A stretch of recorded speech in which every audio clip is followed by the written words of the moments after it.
Raising red flags. Tonight, the Texas Commission on Jail Standards says a recent inspection showed security issues inside the Harris County Jail before a deputy was allegedly sexually assaulted by an inmate. Our Grace White is outside the jail tonight with a closer look at that report for us. Grace? The Harris County Jail is now out of compliance. That's according to the Texas Commission on Jail Standards. In their recent report, they listed 3 deficiencies, 2 of which center around inmate supervision. The Harris County Jail, back under the microscope. They're leaving in droves because it's an abusive atmosphere that's been created. Attorney David Batten says the Harris County Deputies Organization was so concerned it filed a lawsuit in September. And we're not asking for money. This lawsuit's not about money.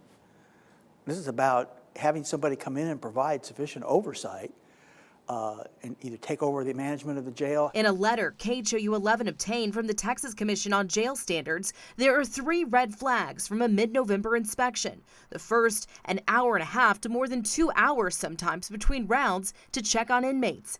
The second, pulling staff from other positions to meet the required ratio. And the third deficiency, on sanitation. It's critical that we exceed minimum staffing, and I think that's our first.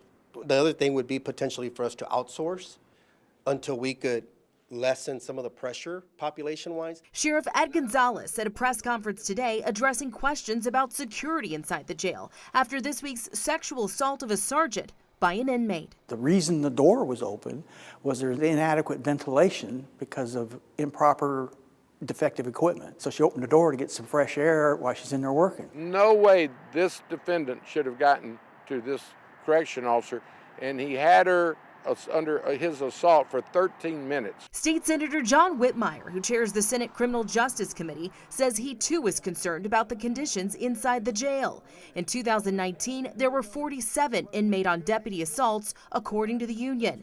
This year, there have been more than 1,200. And I think, quite frankly, it's a public safety issue, because what happens in the jail does spill out onto the streets. Jail administrators will now be required to submit a plan of action to correct all of this. That plan due to the state within the next 2 weeks. Grace White, KHOU 11 News. Still so many questions that need answers. We'll stay on top of this. Grace, thank you.